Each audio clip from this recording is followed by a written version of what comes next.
Hey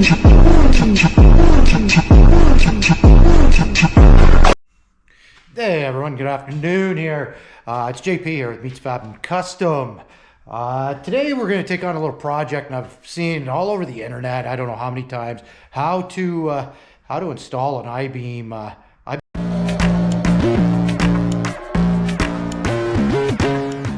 First thing I do is right in here, find your center. So what I do is go from here to here, grab your tape. All I do is just grab your tape, there, 12, both sides, so you're right.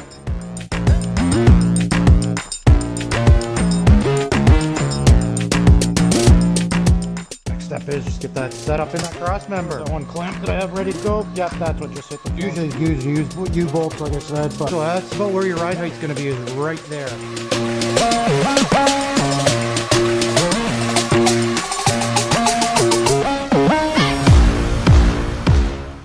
34 and I'll do exactly what you just did on the other side. What I do is I mark the inside and the outside. Here you got your tie rod in. This one here, that's what we got there. This one here is cross steer, so that's all that one. And everyone wanted to know how to preload springs so you can get your caster right and stuff. And we're gonna go through it here. On the last one, we put an engine in this chassis right here, and as you can see, cross member and everything's in this already. Chassis already. It's not an I-beam, it's tube axle, same thing. Sitting right there, that needs to be installed in this chassis. So I'm going to take you through the way I do them. I'm sure there's other ways to do it. The way I do it seems to work. And like I said, there's different ways to do everything. So this, like, I do them this way, it works. I got that one there. It's sort of half installed here. It's got the suicide front spring perch in it. Whereas this one here, it's got the more stock style, the under style. So just sort of going to take you through on. Also, the other one I've got this. You notice the body's been put back on this one, but I have this style here, and it's got the drilled radius rods. There's the Speedway radius rods in it, and the suicide front perch here installed in it. So you pretty much set them all up the same is what you do. And you want to get your 7 degrees caster here set in these. If you've noticed on my when I do the suicides on these, I put the spring above instead of below on your perch. This here actually, it drops it drops this car what, about 2 inches 2 inches lower when you mount them that way. So it, you know, it's just a way to lower your car more, so you don't have to put a great big high perch on it. And because if you put a normal perch, you're going to be, you know, up here with it. So just another way to drop them. So let's go through the setup on this, and hopefully it brings some clarity to people. Because like I said, I've seen it posted many times. So let's just get into to doing this. Thing we're going to start with here, we're going to find the center of our cross member here on this chassis. So right here is your center, right where your dowel pin is. It takes your spring. So more or less, like you see, I'm already marked here. But what you can do is just sort of go like this, and then you grab from here to here, measure from there to there with your tape.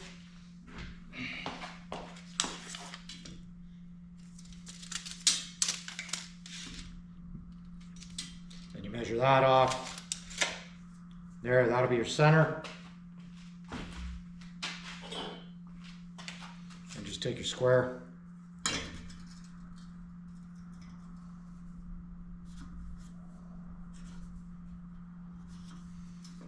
Remember, your front edge here is flat. Back here kicks back for when you set the caster in your spring. So usually I do it.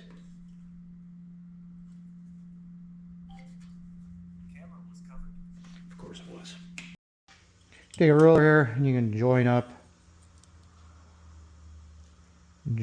all your lines.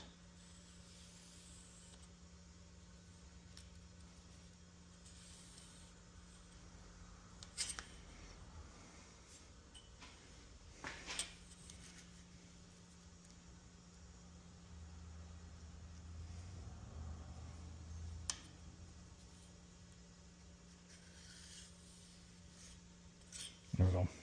I got your center point there.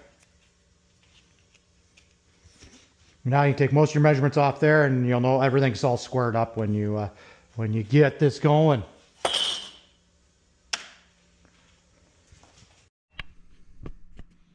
Okay, so if you notice here, center points are all marked.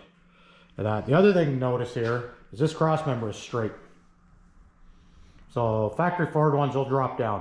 What happens with the straight one, it lowers that car more of mounting your spring in. When you mount your spring, it doesn't have to kick down like a stock one does, and side which will raise the car up more. So this here's a flat one. This one here actually comes from a company called Welders Series, who make these ones, and it just drops that front end lower.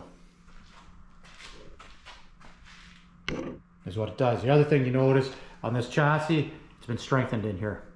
So I had an extra gusset in here to strengthen it here at the end, and then if you notice, it comes down here like this to get the bottom of that cross member. So if you look underneath here, right here, so this strengthens this whole section right in here, is what it does. So it's 3/16 plate, 3/16 on this side, and then another 3/16 plate here. So if you also notice, it's on an angle, so it's moving your torque load out. And that instead of your torque load being straight up and down, or all your torque load being right in here, because that's where the front of this chassis is taking the most torque. It's right in here. So with doing this, it spreads your load back, and it takes so much more force there. So you'll be good. You'll never have to worry about that letting go or anything. So it's just little things like that. So if you look here, the hole, your hole on the outside still looks, it just doesn't go all the way through because you got that plate there. And that which strengthens everything up. Okay, so what we got here, this is my mock-up axle, is what we got going on. So I use this one here for most of my mock-ups and that. So what we're gonna end up doing is we're gonna take this spring apart right here, and what I end up doing is I'll take these springs here. So these top, what we got here, 3, and I put them under here just to take up space. But what I'm doing is unloading this spring, is what I'm doing. If you notice, this is my mock-up, is I have these taped down. Actually, I have them tied off and then taped up at 45s. So what this does is this makes it like this, what axle's weighted up with your engine and everything, is what it does. Because when you set your caster and that, you need these loaded up. Because if not, as soon as they load up, when you put an engine in, it is going to get way worse. And that if you set it at 7 with these up, then you load it up, this thing's going to tip way back. So you want to make sure this is loaded up, which then brings everything up. So that's why I got these ones, so you don't have to wrestle with them later on. So I just I got them over at the 45, wrapped a strap around this, but tape on them so they don't come undone. What we're going to do is we're going to undo this and then just move this down to here. Mostly why I just move that down to here is I just use it for a spacer. And underneath this this cross member, because if not, you got to get a spacer to come down so your clamp will hit your spring and hold it. So that's the reason why I put that spring back. It just springs it out, but it unloads the spring completely. So let's get that apart and get things moved. So the being unloaded, it's like it's got the engine in, you got all your weight in the front. Like I said, I'm just using this for a spacer now.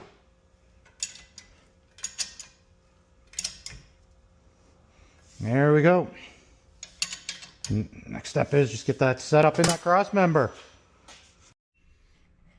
Okay, so now we're just going to get that axle up in here. To get it up in, the perch up in here. This here's your so your bottom bracket that goes like this. Usually takes U-bolts around, but I'll be honest, I don't have any U-bolts, so I'm just gonna use C-clamps to hold that all up in there. So I got the C-clamps here. And I'm just going to grab that axle and get it up in here.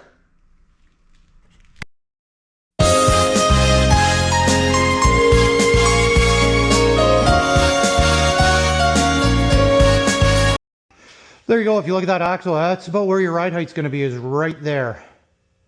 And so like I said, I took all the spring, all the load out of that spring. You're at your 45s. So now you can... you'll be able to put your hairpins in and set your set everything up to be centered, and set up your caster, which is very important. Caster and your towing on these to make them ride good. So that's where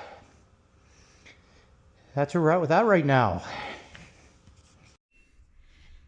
Okay, I forgot here because that was already welded. The cross member's already welded in, but the cross member you want set at about 5 degrees back this way towards the back. So the front you want high, back you want low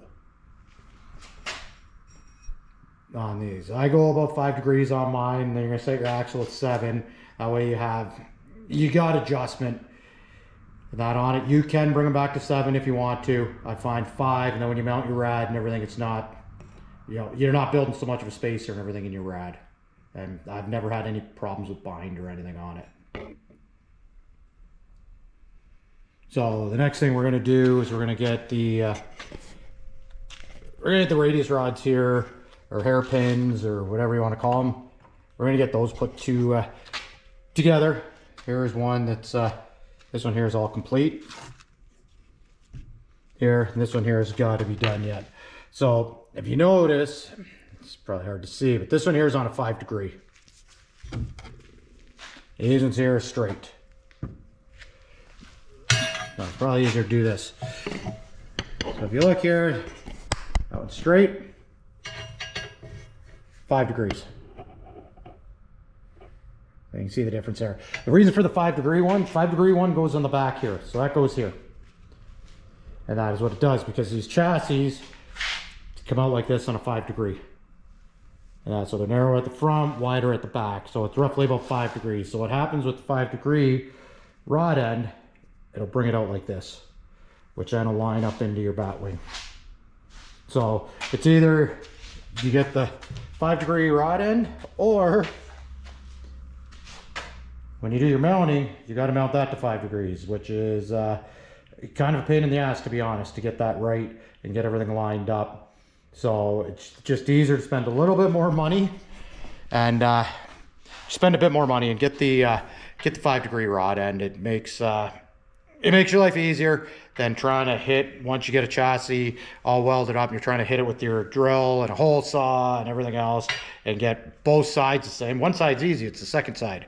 So just, they aren't that much more. Spend a couple bucks and just grab the 5 degree one. So we'll go through. If you notice on these, I have electrical tape on here, on all of them. So the reason for the electrical tape, I know all my rod ends have the same amount. So when you're setting everything up, you know these are the same. If your radius rods are the same, if your hairpins are the same, this will all be the same. So just take electrical tape, go around it a couple times, and then you have the same measurement on both sides. You can see here, just like that. And then you bring your jam nut up to it, and you come in, and it makes it easier for measuring. You're not in there at the tape and everything else.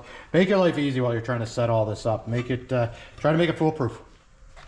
And that. So the other thing, if you notice here, you take, a half-ass straight edge on these hairpins. One's longer than the other on these. Reason being, the long goes on the bottom. If you look at this, this is roughly already tipped back. I haven't set it yet to the 7 degrees that we're coming back. But your long one, it goes into the bottom. Short one, top. Don't get them, if you flip that around, it becomes a whole freaking other mess. So, long one on the bottom, short one on the top. And that, so we'll get those put together, and then we'll get into setting the caster up on this thing.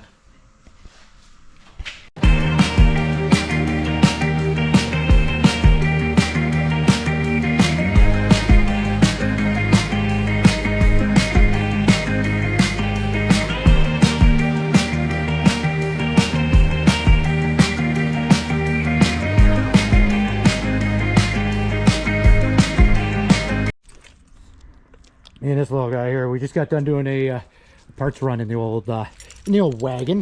Had to get a bunch of bunch of brake parts for that, and front parts. So, yeah, just gonna open the old clamshell up here to get the parts. This is freaking great. GM don't make them like this anymore. Oh yeah, that's why they call these things clamshells. And there's all our parts. Tonk's right here, he's all ready to help. Yeah, by help we mean run away from all the work that needs to be done. Yeah, so these are all the brake parts that are going to go on this one right here. We'll be able to get this thing done on 4 wheels and get it back to the owner. Okay, so now we're going to put these hairpins on. That's where we're at now. I'll just grab these bolts.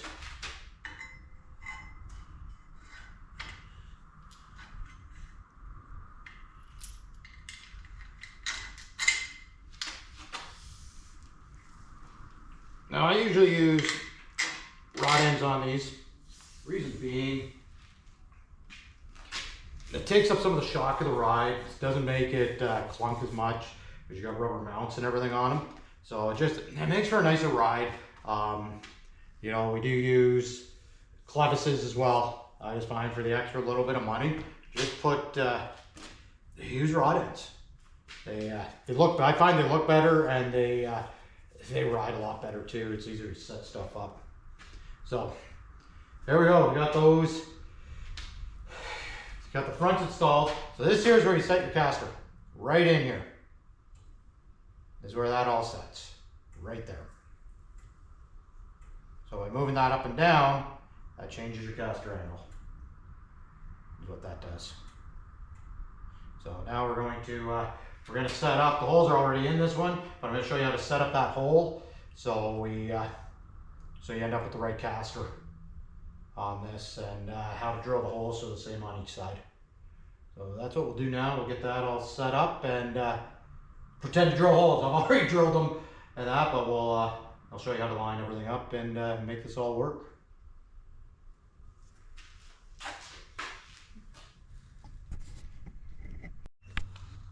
Okay, so the other thing here we need to watch for is make sure you got the same amount of space in here on each side of the spring to your front cross member, and here on both sides, so you're not cocked over this way one way or the other. And that's, yeah, make sure you're good there. And then we'll put a dial gauge on here. What we end up doing, we're going to put a dial gauge on here, and we'll set the we'll be able to set the caster. Right, Tonk? Is that correct? Am I saying this correct? Okay, thank you. Guess we're correct. Okay, so if you look there right now, we have, what do we got? 10.5. And the caster tilted back. So, I'm going to try and do this because I got short ass arms. As you move these up, this changes. So this here is where you're going to set your mounting point. So what you want here is about 7. Between 5 and 7. 7 seems to be about the best. I'm trying to do 3 things with one. So right there's your 7. Right there you got 7. So you come back here where you're holding it. Like that. You take a Sharpie and just go in there and just mark your hole. Is all you're gonna do. There. So like I said, I already have the holes drilled. There, but pretend I marked that hole through there with this Sharpie. And mark the center point. And we'll go through how to line everything up so both sides are the same. Okay, so pretend there I marked the whole center, which I marked the whole center down, but pretend that you don't have your little Sharpie mark there. There's no hole here yet. So then what I do is I take, it's your old school level. This level here, this level's built a lot of hot rods. This is like, I'm third generation for this level. This used to be my father's level, and then from there, before that it was my grandfather's level. So it, yeah, this thing's built a lot of stuff, but nothing's as good as the old school stuff anymore. So what you do is line your line up there, up here, line your bubble up. Because I'll show you why I do it this way in just a second here, once I get the bubble lined up. If I were to use a square to do this, notice there's a gap underneath there. So by doing this, and your bubble's lined up, you know you're good. So do that, and then run a just put a little tick right there, just like that. Just put a little tick. Is all you want for right now.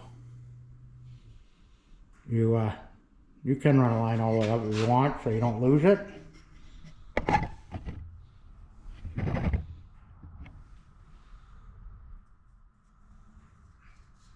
you go. Tonka my feet here. He's making sure I'm doing everything right. So there we go. Just like that. There we go. Just one little tick right there.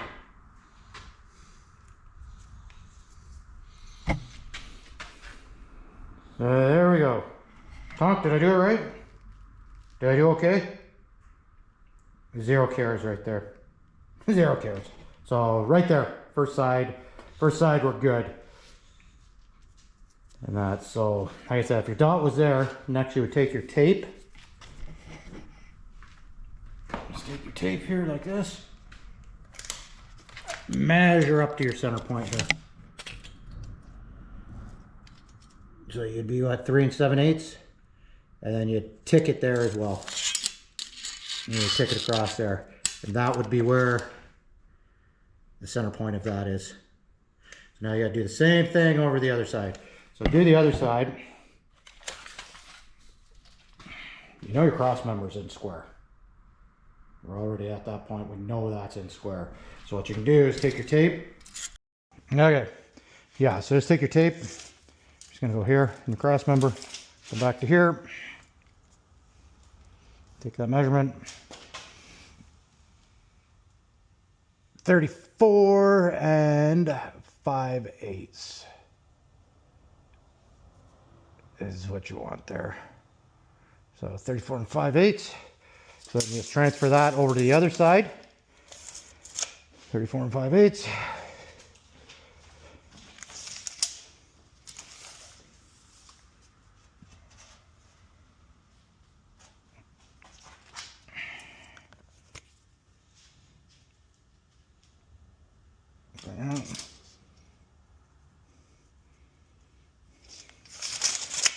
Grab your level.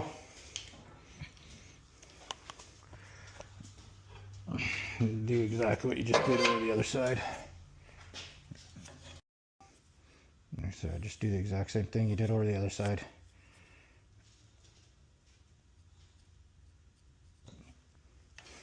Just like that. There we go.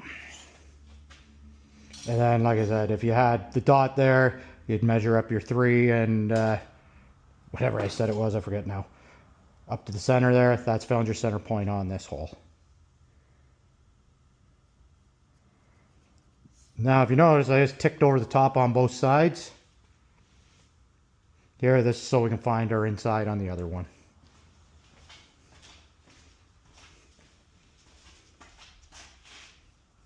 There we go. Okay, so what you want to do is just line these ticks up, just like this, on both sides. Arc line across. Just like that. So what I do is I mark the insides and the outsides on both rails, is what I end up doing here. And then you drill each side, because if not, you're going to get your drill off and it just becomes a whole freaking mess is what ends up happening there. So that's how I do those.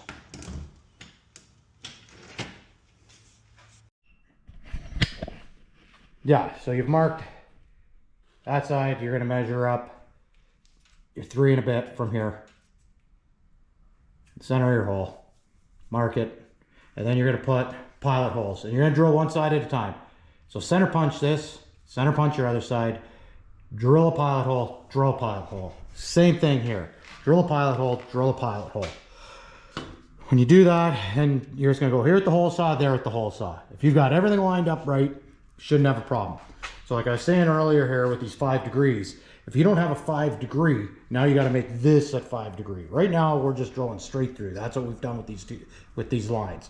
So if you don't have this, now you got to start figuring out your math to get this insert to come at 5 degrees, which really becomes a pain in the ass, because I guarantee we're all good at basic math, but that freaking A equals B equals 5 equals 6 times Z, very few of us can do that. So just make your life easier, spend a couple bucks, buy those ones, and just drill your holes that way. So once your pilot holes are done, hole saw done and all that, now you put your insert in. This is D1 tubing, and it's 1 inch outside, 1/2 inch inside is what I'm using there.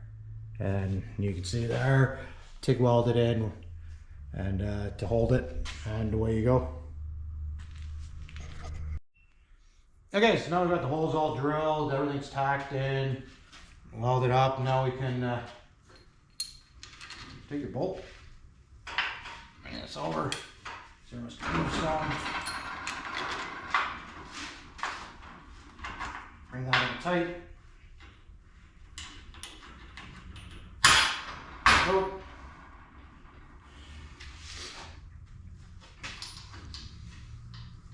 And got that side in. Be able to Tonka, am I in your way? Am I in your way, bud? How about you let me through here? Can I get by you? Thanks, buddy. Thanks, Dad.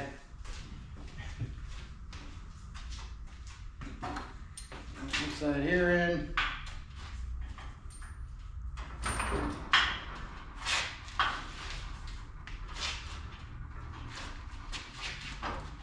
No.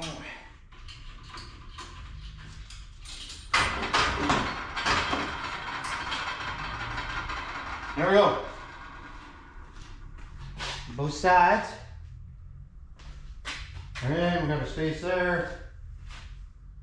Equal space there.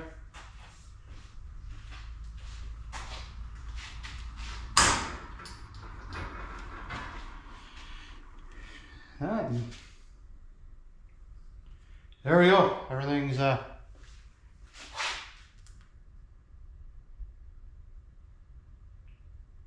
lined up here.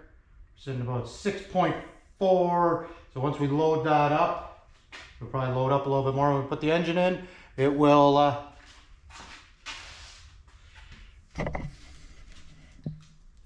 right there. Don't know if you see those numbers. So 6.4 right there, which I'm good with. So once we once you get a motor in that, it'll probably come down a little bit more, but that's right there is how you set up a front end.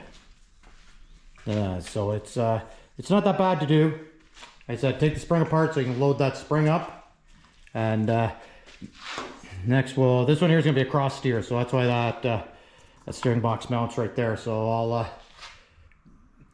so what we do to do it, you come off the center point here to mount your steering box. There, and those come back from that center point to this center point here, comes back 10.5. That's what we do. So if you go online, you can find, I actually have here in my collection of stuff that I got way back when, but you can get most of the stuff online. This here is like the photo library here of of different stuff. There's these books here actually came from my father way back when. They're like from back in the days where you where you had photocopy stuff and copy stuff out of hot rod magazines and that. This here is another one here that actually came from my father back in the days, and there's a lot of photocopies here that came out of old hot rod magazines. And, you know, that stuff's just irreplaceable. There's the old from Carcraft magazine back in the day when they built the Model T. There's the plans that came out of there. You know, here's, you know, way back in the day, that's how they used to do stuff. But what else I have up in here is this fancy book here, and I call this the Bible, man. This book is Pete and Jake instruction manual, and pretty much all the stuff you can get online off Pete and Jake's site, and it's got everything you could want to build a hot rod, pretty much. And it's got all your measurements. It's got, you know, setting up coilovers, setting up your motor mounts, rad supports. Like, it's got everything. So that measurement of 10.5 I got for the steering box, actually, it came out of here, is where that came from. You know, there's the measurement if you're doing a stock Model A frame.